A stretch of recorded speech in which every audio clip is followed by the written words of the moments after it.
Welcome to Broken Tusk Rising, a Pathfinder 2nd Edition actual play in the Galarian campaign setting. We're playing through the Quest for the Frozen Flame adventure path. I'm Shaun, and I'm playing Andreas Witchborn, the human magus.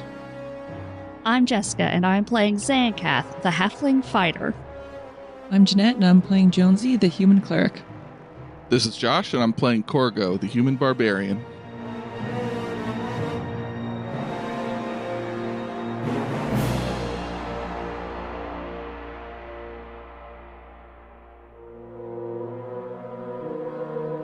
Last time on Broken Tusk Rising, the scouts found some standing stones and 2 barrows or cairns on a hilltop. Before we pick up where we left off, I have to make a correction. The position of the burning mammoths on the exploration map was not quite right. I have now put them in the correct location, which is a little bit closer than it was before, closer to the Broken Tusks. On the other hand, it is still going to take the burning mammoths at least a month to catch up to where you are now. So they're still way behind you. Anyway, back to the story. After exploring the area of the 2 barrows, they discovered that the central stone was a divination apaku, which has a magical map that reveals the locations and movements of notable people or groups in the area. One of the barrows has collapsed, but Andreas incredibly managed to drag this huge stone door of the other barrow to the side, revealing a dark passage. He led the group inside, finding a skeleton on a stone platform. But he was surprised by the sudden appearance of 2 figures that emerged from the darkness. And he immediately regretted everything. And they look like Yay, art. this. Ooh. Would someone describe that, please? And remember, this is a family-friendly podcast. Let's see. Kind of spiky looking, white bluish hair, tall, kind of gangly. What looks like, I can't tell if it's a crown or an eye covering of some sort. They're like Kanye glasses, but made out of bones. Uh-huh. Oh my god, yes. Uh-huh. And like a headdress of what looked to be like maybe bighorn sheep antlers or horns. I don't know what that is. Yeah, maybe. I had to Google Kanye glasses. That was funny. Easy. And wearing some tattered lower body remnants of clothing, some kind of weird ankle wrap. Kind of looks like she only has 1 foot, but I think that's just One foot's behind the other. That's a perspective thing. yeah, it's a perspective The thing. artist couldn't draw the other foot, is what happened. I mean, I understand feet are hard, so. It's like putting the hands in the pockets. Yeah. This creature person may also have like a flame breath because it appears the mouth is glowing with some sort of inner light. Yeah, it does seem glowy. And I think Andreas is at ground 0, so I'll see you guys next time. Well, you're not. It might be one of those fizzy candies. It could be Don't a fizzy candy. jump to conclusions. Some Pop Rocks and Yeah. soda, you know? Yeah. Mentos. So as Andreas steps around the corner and these 2 creatures appear, one of them says, "You cannot disturb this place." Cannot or should not. And the other one says, "Leave now." Yeah, says the one on the right. Well, this isn't going at all like I expected. The one on the left looks at her. A little embarrassed, perhaps. Oh, no. Andreas looks from one to the other and attempts to recall knowledge. Okay. You could make a religion check. Okay. Or do you have any other specific lores? You have demon lore, of course, but don't have any other specific lores that would be relevant, right? Not specific. I've got religion, occultism, arcana. Do religion. You got it. 18. Ooh. I'll tell you your... Oh, I'm sorry. You get to say 18, not me. I did a blind jammer also. Oh, okay. Well, never mind. That's what that means. It's Okay, definitely not what- 18. See, it's just pink. It doesn't say anything on my end like this was a blind roll or anything.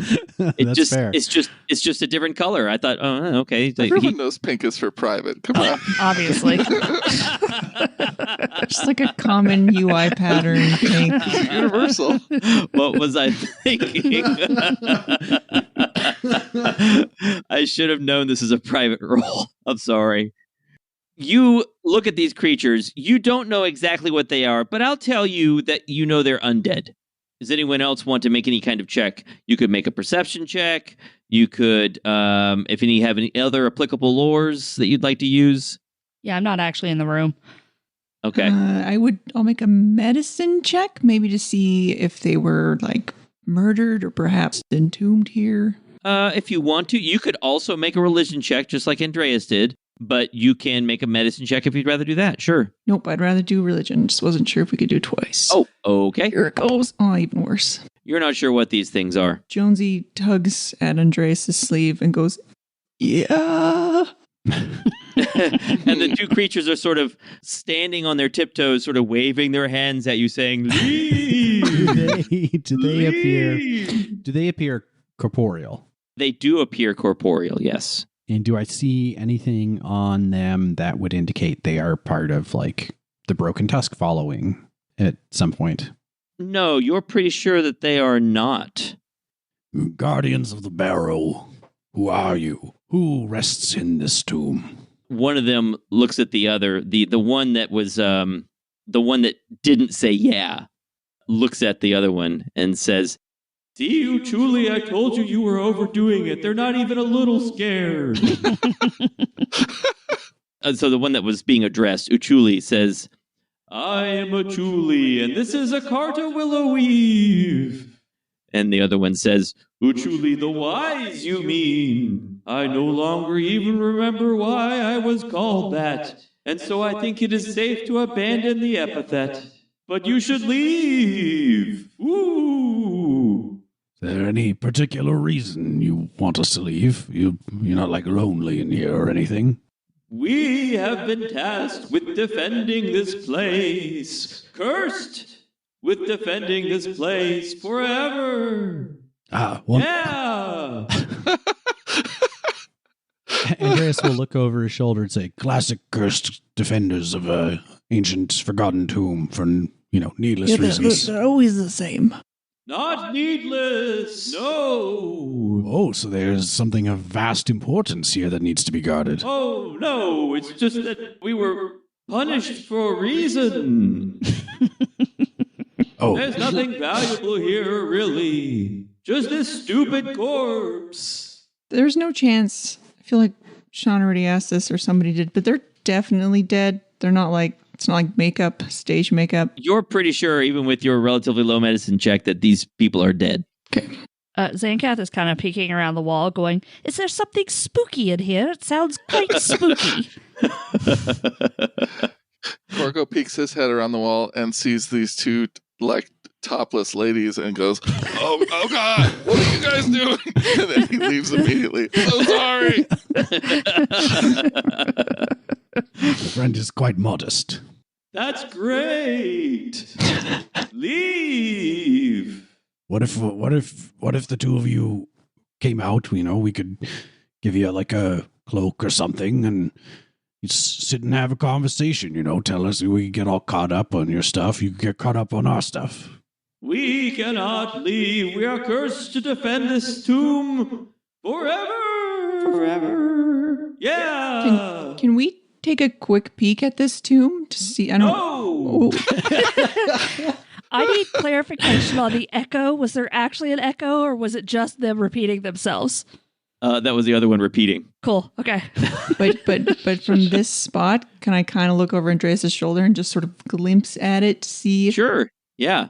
So you can see that on this stone slab, there's a skeleton in blue robes and maybe some other stuff wrapped up with it, but you can't see any more than that. No, I think we should leave. Clearly they're not wearing any clothes, and obviously they're quite nice about it. Again with the clothes thing. I'm dead. Who cares? We're dead. Yes, that's a good point. We're just here to pay our respects and pick up some things that our ancestors forgot. Here to pay your respects to Theodore?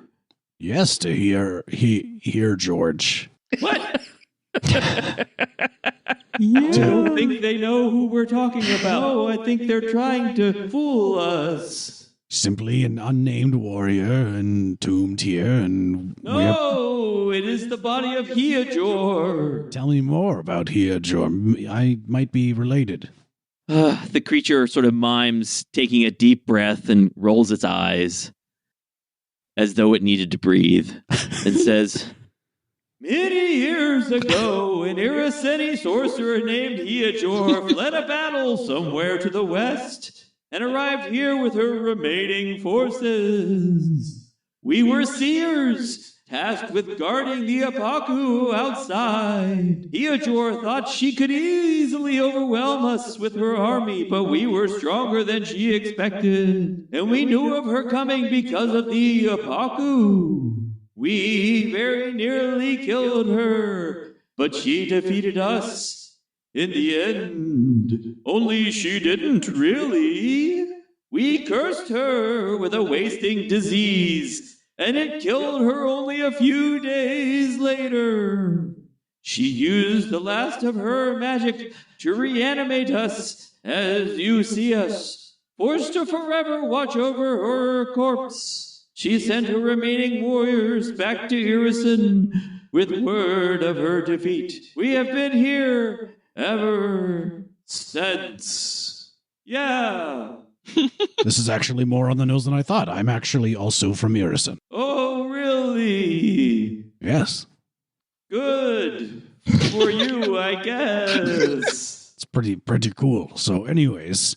No, we're not the biggest fans. That's fair. That's fair. What if I were to repatriate her corpse? That would be difficult because we cannot allow you. What were the terms of the curse? It sounded like you just said watch and defend. What if you watch me walk out with it and defend it from harm while I take very good care of it?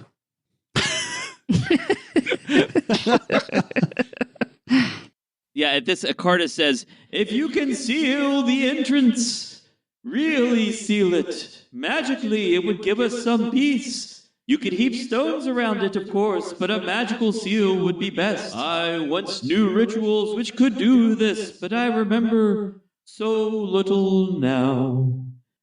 And I would like Jonesy to make a religion check again. Oh, even worse, 11. Hero point. Oh, hero point. Ooh, good call. Good call. That seems pretty important. 11 again. 25. No! Yay. Much Nice. better. That is a critical success. Jonesy, there's really not much I can give you on a critical success. I'll think about that. So you realize that a consecrate spell or ritual would put these creatures to rest. And at this point, I'll tell you a little bit more. Since you made a critical success, I'll tell you a little bit more about them. These are wights. And that you could put them to rest and free their souls from this magic if you could somehow do a consecrate spell or ritual here. The only issue, of course, is that you don't have that. I think you're not leveled enough. Oh, I don't know. Maybe you do. No, I don't think I have it. Okay. Well, I can. Rituals are not spells. Rituals Okay, so are... yeah, you would need a consecrate ritual. But how would I know if I can do that? I don't know if you could do that. It's 3 days casting time. It takes time to cast. It lasts for quite a while, and if it's going to put these guys to rest, then that's great. I'm going to look up if you have to have purchased the ritual, or maybe Jonesy somehow might be able to just prepare it by praying. I'm not sure. It does say uncommon. True. Let's see, page 410. I think if Jonesy can say where he learned it from and give us a really vivid flashback, including back smells. in cleric school, I had this teacher named Mr. Thompson, and he took us on a field trip. And I remember that there was this really interesting tree, and we were talking about it, and then all of a sudden, this story got incredibly boring, and it just went on for another 20 minutes. And somehow, you're not even certain if I told you how I learned it, but it doesn't matter because it went on for so long. You just want it to end? Well, I guess I'll say that there is a way the adventure provides that you could maybe somehow get a consecrate ritual, or what you need to do the consecrate ritual. But you don't have it with you right now. A ritual is an esoteric and complex spell that anyone can cast. It takes much longer to cast a ritual than a normal spell, but rituals can have more powerful effects. Oh, anyone. Learning a ritual does not count against any limits on spells in your spell repertoire. Rituals are never common, though if you look hard, you can probably find someone who can perform an uncommon ritual for you. They may still be unwilling to teach it to you. Maybe somebody in the following? Yeah. Yeah, maybe. I think there's a cleric in the following. There is. Maybe she knows the consecrate ritual. Maybe she doesn't. Nacta the healer is a cleric. Okay.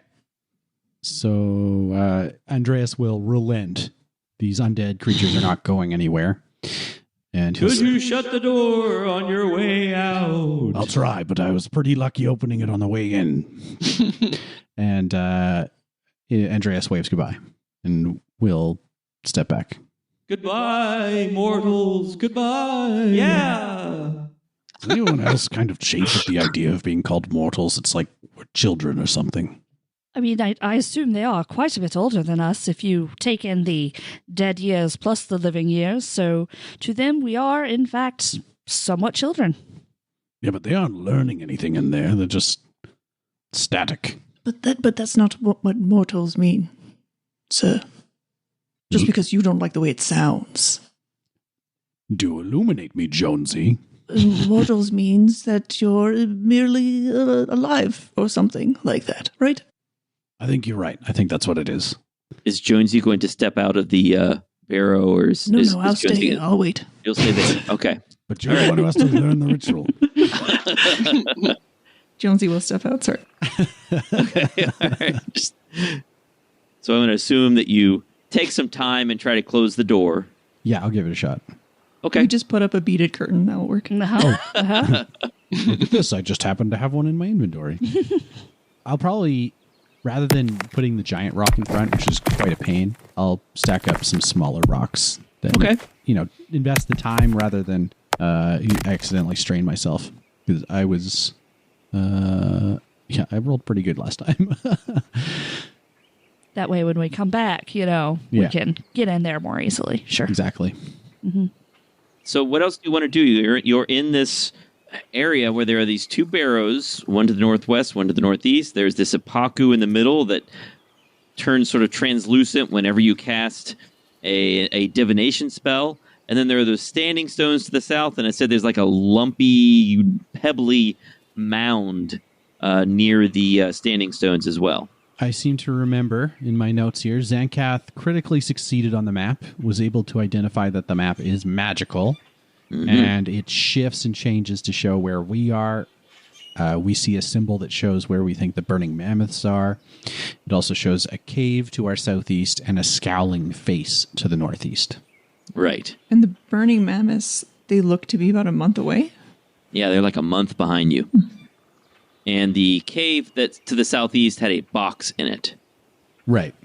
Oh, and the burning mammoths were also represented by several tiny, curvy, fiery lines spreading from the northwest. Which seemed fairly self-explanatory. Can we take a quick look at these standing stones? I don't think we... I forgot one other thing. I'm sorry. That last item, being able to see the burning mammoth sort of on this map, is going to give you a boost on your next delay action.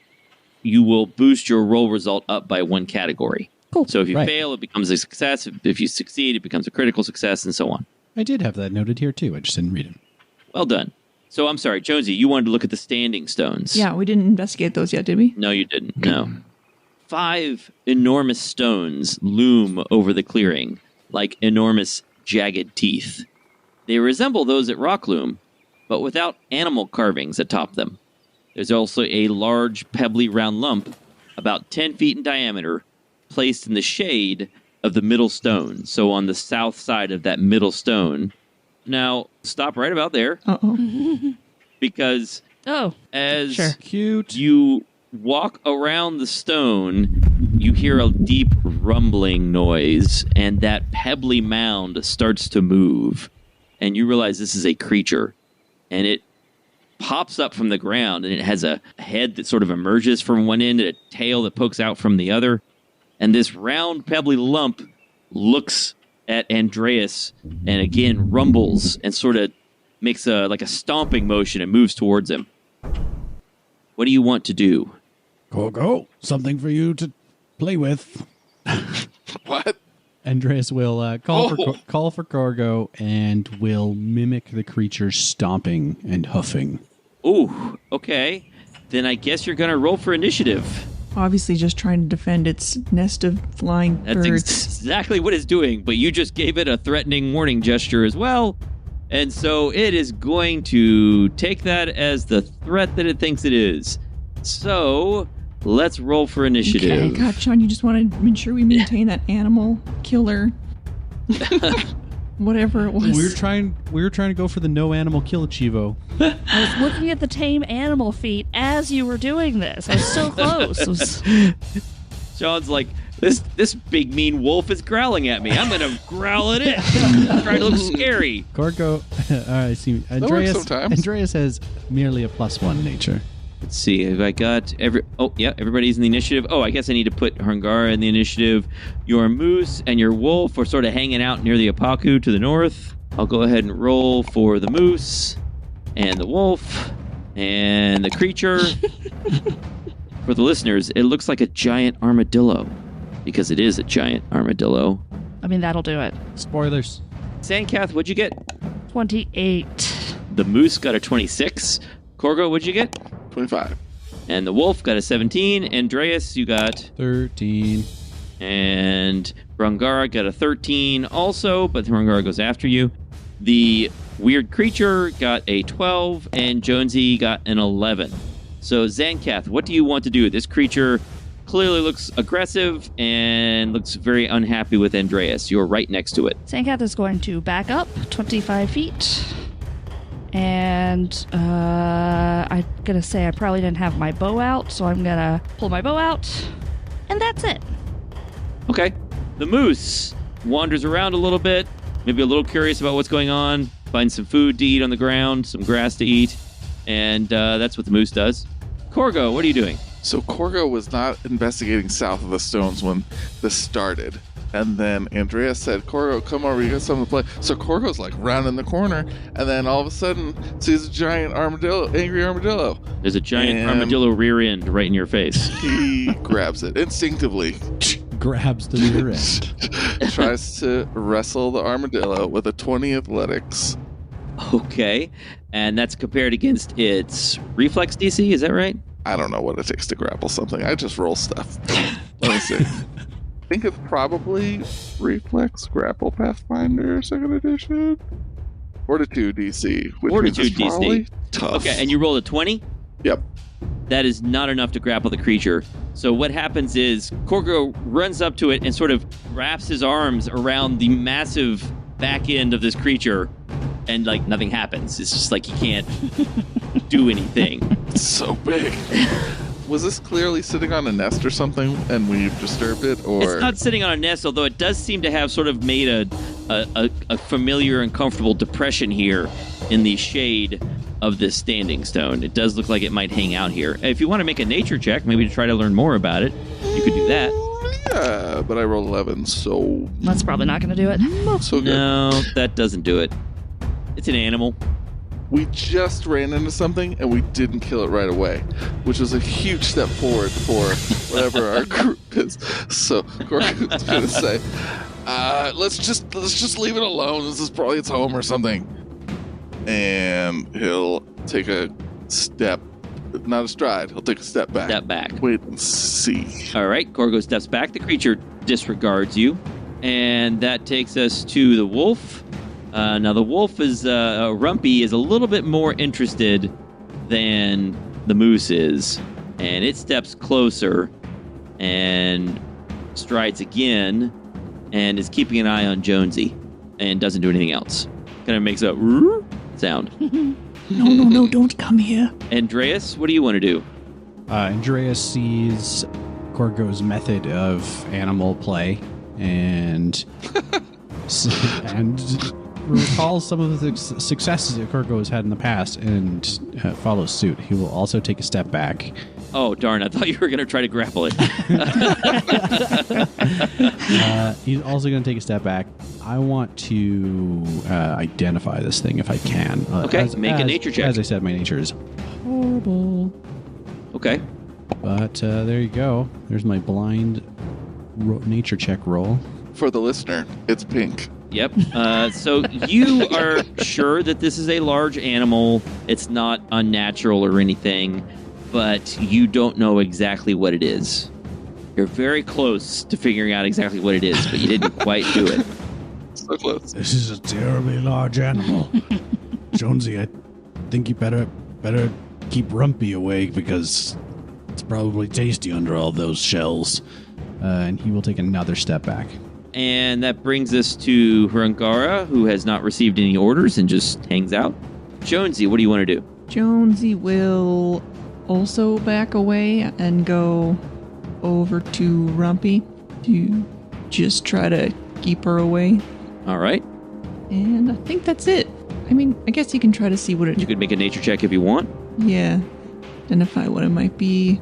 Feel like my nature's pretty terrible. Oh, it's +4. Okay, well, no, pretty bad. 7. Might be a snake. Careful, it's a snake. Might be poisonous. What?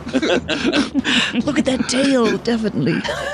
It's a snake and you let me touch it? I didn't know at the time. It could be a bird. I don't know. It might rattle at you. Careful. When Andreas steps away, it doesn't do anything. It doesn't take any aggressive action. It doesn't charge him. It makes like a little fake charge toward Andreas and then sort of settles back down and into its depression behind this stone. But it's watching Andreas really carefully. Andreas is being similarly careful in his watching. All right. We're back to Xankath. Do you want to do anything or just watch? Nature check. Nature check. Hey! Now, wait a second. I tried to do that blind, and apparently I did not. Okay, You so did. Andreas's check was pink. Oh, I can see it. Jonesy's was the normal you color. rolled a private GM roll, which is private between you and Mike, Oh. whereas blind is just Mike gets to see it. Okay. I see. I want Okay. blind GM roll. Okay, cool. Well, anyway. Well, in any case, Well, now this color Xankath, scheme makes no sense at all. yeah, What is this? Xankath, you recognize that this is a glyptodon, which is a giant armadillo, which we used to have here in Florida. So this glyptodon is a giant mammal. It's an herbivore mostly. Might eat an insect sometimes. And it is just chilling. It wasn't going to be aggressive except that you moved in on its territory and scared it. And now that you've backed away, it's probably going to be fine. Do I know what it eats? Yep, mostly plants. Okay. I'm going to... I don't know more detail than that. If you want me to look, I can try to find... I do not need more detail. Thank you, though. Okay. What did glyptodons eat? Small human children. Well, they had really weird faces, actually. Yeah, their skull is a very interesting shape. That is a weird skull. Okay, let's Google this. Oh, that's why we killed them all. Wild. That's why. Strictly herbivorous. They live on plant matter growing by the side of water bodies that they would dwell around. It's got a furry face. Yeah. Weird. All right, so the creature settles back down. As long as you're staying backed away, then it's not going to be aggressive. Oh, one other question for my nature roll. Would I know if it could have any benefit for the following? Sure. Yeah, it could be recruited if you can manage to tame it. Are you an expert in No. I am you're just... untrained in nature. Okay. Well, if you take an hour, you could use tame animal feet to try to make it friendly. But would it be is it just going to be a mouth to feed, or is it going to be able to do stuff for the following? It could, if it treats the following as its territory, it could be defensive, sure. Okay. It's not super helpful. We could maybe use its poison. Hey, you don't have any snakes in the following. We do have a porcupine already. Yes, we know. So you want to just leave it alone? I Yeah. think it's best if we leave it. Sure. Okay. So you leave the giant armadillo alone. And is there anything else interesting about these stones? No, they're kind of featureless and boring. They're just big standing stones. No, like raven-haired women around. No raven-haired women around, I'm afraid. It's just a big, boring barrow with undead and a magical stone and a glyptodon. It's just boring. It was terrible. What an awful episode. Andreas thinks we should probably consecrate this tomb if we can. So his vote is to go back to the following and see if Natka can help us with that. All right, you go back and ask Nakta if she can do the consecrate ritual. You walk back to the following. Everything is proceeding as normal. They're sort of resting toward the lower end of this hill that that the cairn was on top of. And you walk up to Nakta. You ask her about consecration rituals, and she says, "Nope, I can't do those." Do you know anybody who can? Nope. Is that because you don't want to? Nope. Anything else? Nope. I'm going to go back to taking care of this burnt guy. Oh yeah, how's he doing? He's all right. Less crispy. Recovering slowly. Can we get him on the call? I have a question. Nope. Right, Not to be disturbed right now. Might not have power based on the storm that just came through. Oh, yeah. So. That's right. Nah, we're good on our side of town. Anybody else have any ideas what we want to do today? That's all I got. Can't consecrate it. We could discuss where we're going next. I mean, Jonesy could try praying really hard. Just all don't night. strain yourself. If you want to go back to the cairn and roll percentile, if you can roll a 0-1, you maybe get some divine intervention going A 0-1? on a percentile dice. Oh, that's Hey, easy. you never know. Easy. Okay.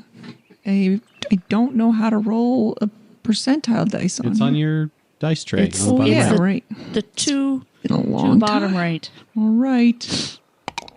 24? No. Pretty that- Pretty close. close Sadly. to one. Not the same as 1. Jonesy fell asleep. Does take 3 days. We find Jonesy like a day and a half in, just hanging out with the undead ladies. I had a dream I was making cheese toast. You now have to decide where to lead the following next. All to your east and south, there are plains in the immediate vicinity, so those are faster to travel through. Based on the map, you know there's some kind of cave somewhere to the southeast with a box in it. To the northeast, you know that there was a smiling, strange-looking face, scowling face. You know the burning mammoths are like a month behind you. Can you see them on the map, the burning mammoths? Yes. Yeah. Yeah. So it's crazy. They look like they're only like 5 hexes away, but there are so many barriers in their way, so many things that are going to slow them down that they're like a month behind you. Well, and they only move. They move Every 3 days. Every 3 days. So, like, Yeah. So, question: based on the crit I got on the map, can I tell, based on the knowledge that the burning mammoths are a month behind us, how far it is to the cave to the southeast? You'd say it's maybe 2 or 3 hexes away. You know that it's in hills, or it looked like it was in hills, or like a cave under a hill. So, yeah, probably... Well, that's actually a complicated question, so let's think about that. It's 3, maybe, hexes away? Okay. 3, maybe 4 hexes away. But the thing is, it depends on whether you are doing the full scouting and reconnoitering thing, right? Because if you take the following with you on this trip to find this cave, then you'll have to travel and then reconnoiter and travel and reconnoiter. If you're not taking them with you, if you leave them behind somewhere and then go look, you could move faster. So I'm going to leave that up to you. I'm okay with leaving them there. I mean, feel reasonably confident that they're safe while we're gone for a day and a half. So, like, if we took them 1 hex to the southeast from here, left them there, then we can pound out the next couple days real quick, do the dungeon, and then run back. Give them some time to rest. You know, they've been marching hard for a while. Okay. Well, you were on reconnoiter activity 1. during the encounter at the High Barrows.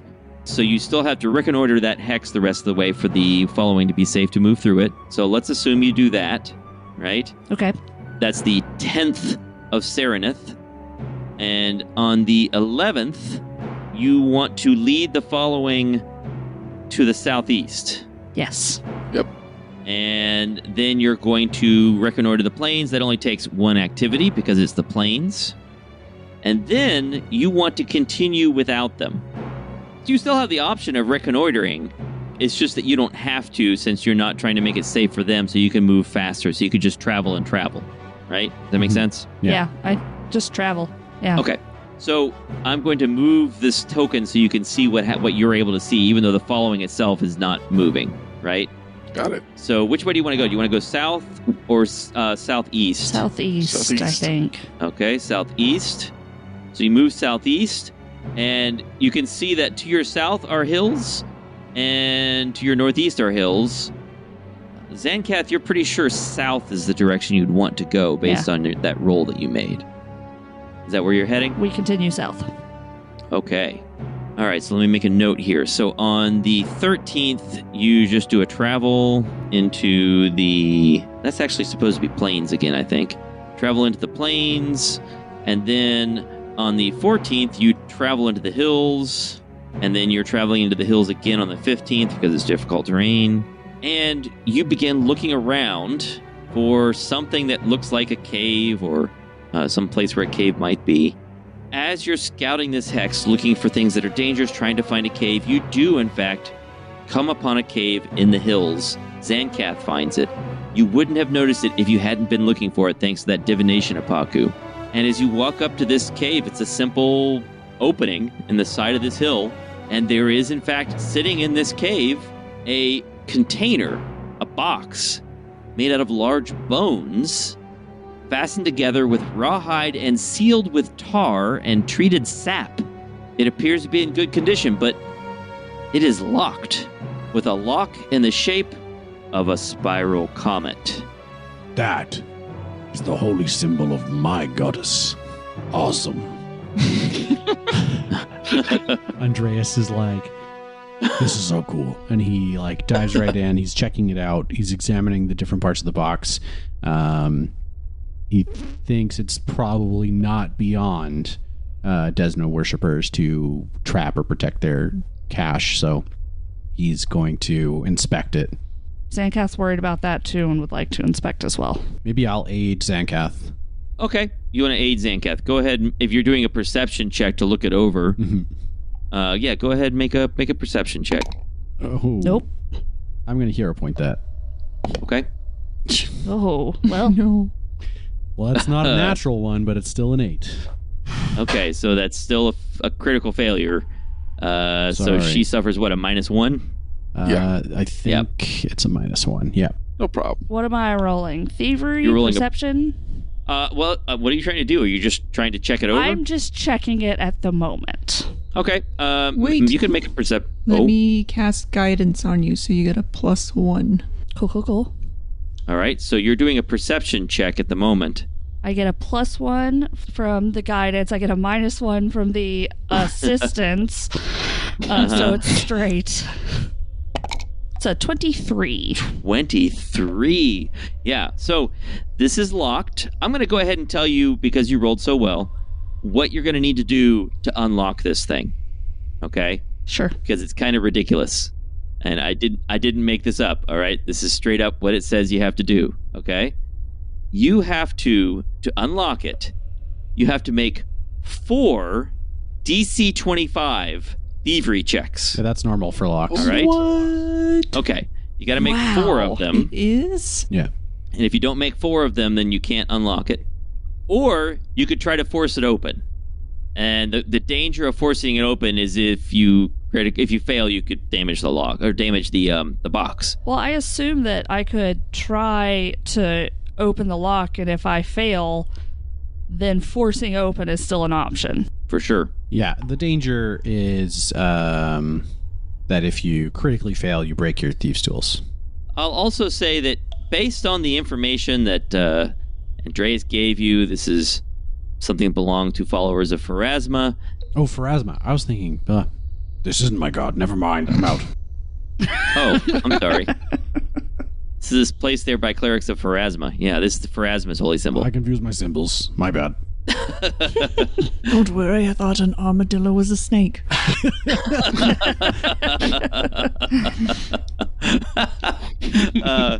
Yeah, so this is a symbol of Pharasma.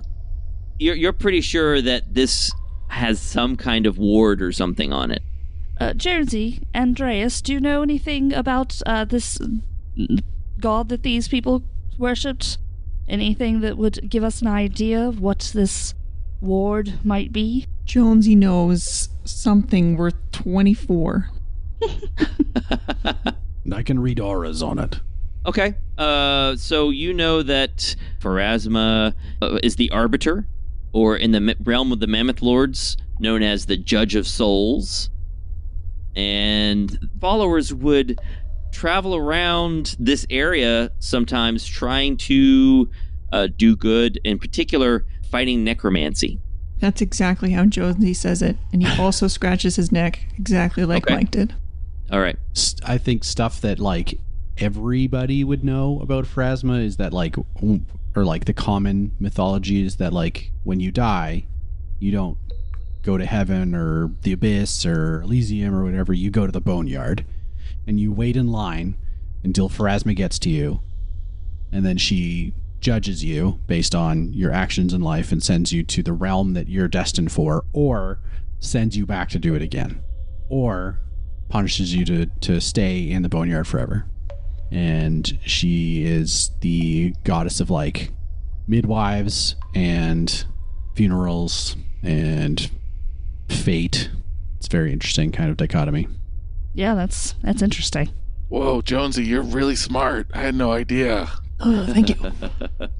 I am quite smart. Dying sounds really lame. Lots of waiting, it sounds like. It's very bureaucratic.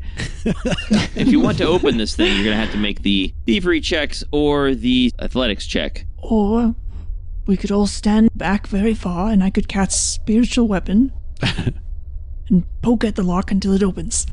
And Xankath, you also know that you're not going to be able to disable this trap until you open the thing. There's no way to disable it right now. Okay.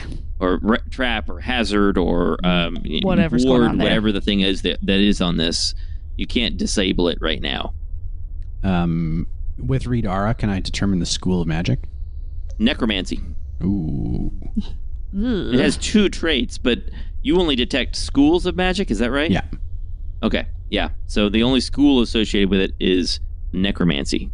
Can you identify the type of magic, like Arcane, divine. Arcane, divine? Yeah. Okay, it's divine. Yeah. Okay. That's what I figured. Makes sense. I can try to unlock it. That's 4 16 pluses that I have to roll. Ooh, what can we do to help you with that, if anything? True Strike's not going to do anything. Maybe if we cast heal on it. I have a bit of whiskey here. Give it a Phoenix down. Anybody get the joke? No, just me. Okay, somebody out there might get it. I get it. What's Is the that a Phoenix Final down? Fantasy joke or something? It's a Final Fantasy joke. Okay. There's yeah. a train that you fight in Final Fantasy VI, and if you give it a Phoenix down, it like flips upside down or something. Oh my you kill gosh, it. you just busted out a Final Fantasy VI reference? I'm a big Final Fantasy VI fan. Don't try to put ages on us right here. We sound young in this podcast. We're hip with all the Gen Zers. We sound so young. I am not hip at all. You're telling me that you think people under the age of 23 have played Final Fantasy VI. Well, they should. My students won't play a game unless it's on an iPad. Yeah. What? That seems right. My students haven't seen a movie if it's older than 10 years old. Yeah. Okay. Anyway, so do you anything anybody can think of to help Xankath with this check? We already cast guidance on her, so she's immune to that for an hour. Yep. Korgo is literally our last hope. Korgo's like thinking about dying. Like he's so into this now. He's like why I don't understand why you would stand in a line. I've never seen anyone. Why? What is the purpose of the line? It's just a very polite thing to do. But the people that want to go first can just go first, and anybody like that doesn't want it can just wait around. It's just whatever. What are we doing? If a god tells you to wait in a line, then you're going to wait in a line. Okay. I'm sure I might have something we could use, but I would probably need a long rest in order to... But I don't know if it's going to give us much more than a +1. Hey, I've got 1 hero point. I feel like I've seen, like eagles, they'll pick up turtles, like, flap, and then they'll flap really high and drop them from the sky. And I feel like that's helpful somehow. Okay. I'm going to hang out over here till you guys figure out how to open the box. Why don't you guys back up while I do this? Korgo could help, but his thievery is too low to really... Sure. It would be too high of a risk of making it worse. Okay. So no one's going to attempt to aid. I am I'm trying to read through the divine spells really quick to help Janette. The only thing I'm seeing is another +1 stat bonus. Don't see anything else that could help. Unless I can command it to open. It's times like this I miss enhance abilities. We could cast Schadenfreude on you. Sounds reasonable. So that when you critically fail, everybody else around you is impressed. Oh, okay. Why not? Just go for it. You got this. What if I cast Ray Enfeeblement on the lock? It should lower the lock's level, right? That happens? Mm-hmm. I don't think so. That's what Final Fantasy would do. Yeah. I mean, Final Fantasy absolutely 2, what- you guys. Now, the theme. You got this, Xanks. Like, You I don't got have this. Knox, so... I've got nothing, yeah. nope. Let's do Now, this. do you have tools that you're using for picking this? I don't know. Because if you critically fail, you break your tools that you're using. I mean, my background is something that I feel like should involve... I've got a criminal background. I should have we can thieves' say you have a tools. set of tools. Thank but you. keep in mind that if you critically fail, I will break you them. won't have a set of tools. Yes. Yeah, it would take me days to repair them for you. Yep. Well, consider how much I've needed them. Spiritual weapon lets you create, I think, a weapon of your choice. Oh, no, it's got to be a club or a dagger or your deity's favorite weapon. Never mind. I thought maybe. Cernray really likes lockpicks. Maybe. Okay, let's do this. All right, here we go. Roll 1. 20. Not a success. Wait, do we have to count how many failures, or is it Yes. just she has to get 4? She just has to get the successes, but if she has a before critical she failure, critically tool fails. breaks. Yeah. Okay. Okay. That's less scary. Yep. I guess. I mean, it doesn't say. It just says you have to succeed 4 times. Yeah. 18. 19 is not a success. 17. 17 We're is going not the a wrong success. way. 21. Not a success. 28. 28. Yeah. 1 success. 12. Oh no! 12 is a critical 27. failure. Oh, then I'll hero point it and take that 27 I just rolled. Okay, so that's 2 successes. Ooh, I didn't want to blow the hero point that early, but here we are. You got this, Xanks. 25. 3 Oh, Money under successes. my seat. She's gonna do it. Oh, I'm so nervous. 23. That's a failure. 26. Yeah. 4 successes. Holy cow, she did it. With the help of a hero point. All right, and with a satisfying click, you have defeated this lock. I never knew you were such a criminal. This changes my perception of you It's forever. really impressive watching her doing it as she carefully turns her lockpick one direction and then another direction, and eventually you hear 4 clicks and the chest is unlocked. I love the idea of the whole party being suspicious of her and like hiding all her stuff. Been traveling with you guys for like Once months and she years, told- and She told me at campfire night that she was a bad girl, and we just laughed and didn't really take it seriously. And she came to the lock. now I see her for what Now she I- really is. I have to tiptoe around everywhere. Yeah, Xankath just steps back and motions to the chest. No, I'll open it in case something terrible happens. Wait, the Are you trap. sure? We have trap. to open it before the trap can. It's unlocked. We got to try now to do something about this trap. Okay, then I don't do anything. Okay. This is somebody else's job. Right, I did my job. So Andreas, with his aura reading, is going to see it, like, now that it's unlocked, is there a particular component of the chest that is warded?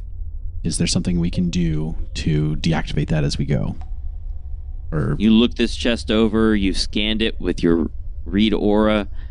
You know there's something magical about it, but there's nothing on the outside of it to disable. Okay. Korgo, you're gonna have to open it. Why don't I open it? He's bigger than you, and to be frank, he's a nice guy. He'll do it for you. Yes, but that's... I could just do it myself. All right. Everybody step back. Andreas takes 18 steps back. 18 steps back. That's a very specific number. He counts. So I do actually want to know where everybody is. I want to know Excellent. who. So we know that Xankath is bravely opening the box. Where is everyone else? Yeah, Andreas is about 20 feet away. 20 feet away. Jonesy is following Andreas. He's about to call Korgo to form a line, but then he recalls how traumatized Korgo is. Stop it. Korgo's at the mouth of the cave, and he's like, but why would she just send you back to do it all over again? Like, that doesn't make sense. You already did it. I don't get it. So, Korgo, you're near Xankath then? Yeah. Okay. All right. And Wait, let's say cast near the No. box that's going to explode. Yes. Where is he? Xankath turns around and glares at Korgo until he backs up some more. Well, it goes with Jonesy and Andreas complaining about Pharasma. Okay. All right. So the three of you are 20 feet away, and Xankath is by herself at the box. Andreas pulls his binoculars out. Okay. And where is the wolf and the where's the moose and the cat? They're playing outside. They've just been Okay, chilling safe outside, right? Distance away. They're hundreds of feet away. Okay. Oh, boy. All right. I'm worried about this new Just- radius of safety that was just declared. Just trying to get some idea of where everybody is. Okay. So they're so far away they couldn't possibly come to your aid, is what you're saying. Yep. That too. Yep. Okay. Slowly, carefully, Xankath, Well, there's nothing slow about it. No, it's fling it open. quickly, she flings open Uh-huh. the box. Recklessly, carelessly flings open the box. Like a fool. Dives to the ground. And we'll find out what happens next time. Oh, come on. Sure. No. Worst episode ever. So Ever. boring. All we do is pick locks. You just told our listeners to wait in a line. Just Talk about cheating in lines and picking locks. doing what the adventure said to do, guys. I'm just doing what it said. The adventure says to stop the episode right when we open the box. Well, no. What's in the box? What's in the box?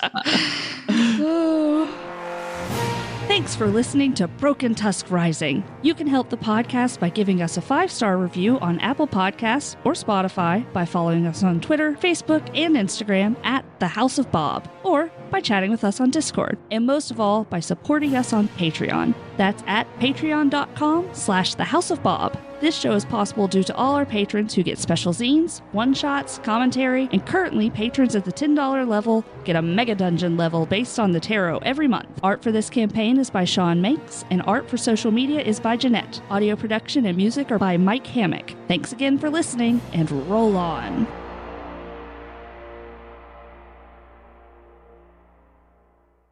Queue up everything. I'm sorry. I'm a little less prepared than I was before my power went out. Sorry. Just a moment. Gosh, Mike, just deal with the beginning of the semester and a hurricane and another random storm that just came out of nowhere and a bunch of power outages while your power generator sitting outside just waiting, begging to be used. Yeah, I know. I am totally irresponsible. What was that deep metallic ring? Janette hit her mic. Oh, okay. Oh, sorry. It was a mic slap. She was so amazed by the armadillo It's that her an arms just went, armadillo. What? That succeeds. You Whoa. managed to grapple it. Is this right? These numbers seem strange. Huh. Okay. Yeah. You succeed. Wow, I didn't expect that to work. That's what Korgo says. Whoa, I didn't expect this to work. You know what? Let me double check that. These numbers actually look suspicious, like there's something wrong with some of them. So hold on just a moment. Let me check this. Dragging a fresh giant armadillo, perhaps. Yes, those are wrong. Okay, let me try dragging another one in. Oh, those are even wronger. Like, you can't just say things are wrong so that it suits you. Big Some of them are right, but most of them... Well, I'd really love the saves to be better on this creature, so we're just going to take care of Just that. swap it. This GM screen is very chaotic. Look, the monster that I dragged in had a +2 for fortitude, reflex, and will save for all of them. Oh, yeah, that would be too low. That can't be right? Yeah. Which we used to have here in Florida. What? Anyway. What'd you do to them, Mike? What happened? Well, clearly it was Andreas. It wasn't me, it was you. You and your friends killed the glyptodons and left their shells all over. What? That's me. Who put that new text there? Relax. It's just me. Who did that? I mean, really? I want to make a note. If it's not you doing it, Mike, let's be honest. We know who's doing it. Oh, I thought you were going to write something like most boring area. Do not return. Maybe we find the consecrate spell and we want to come back. You can come back. There's probably some really cool stuff that the whites were protecting. I mean, we could just go kill the whites, but I don't know how hard that is. So We have a month. What's in the box? What's in the box? For everybody who's under 23, don't worry about it. Yeah. Yeah, just go play Final Fantasy VI, and you get back to us when you're done. Mike, if your power had gone out, then we would know what was going to happen tonight. Right. So Yeah, I think true. you should tell us, because it's on you. I mean, if you want to go an extra few minutes, we could do it. Nah, 5 it's all minutes. right. Do you want to go an extra 5 minutes? No, that's a good cliffhanger. I feel like it's a good It is, yeah, it is yeah. a good cliffhanger. It's a good don't do cliffhanger. I another just 5. hate it. Yeah. I mean, I could tell you what happens, and then we could end it on that cliffhanger. I think it was Oh, perfect. no. All right. I think it's better to start the next episode with Xankath dying Yeah. instead Yes. Me too. of ending this episode with Xankath Well, dying. let Jess know now if she needs Yeah, to reroll. I'll work on my second character. I think we should make her scramble. Do it live. Yeah. So thanks, everybody. We need somebody to read the outro. How come we just don't reuse the recordings? I don't know. Someone said it's a good idea to record them each time, so they're fresh and different, even though the text is the same. So, I don't know. Who said that? Alex? God. It might have been Alex. I think it was probably Alex. We can say whatever we want about Alex. He doesn't listen to these. So. That's true. That's why I like saying whatever That's I want. why I used his name. Yeah. Yep. Okay.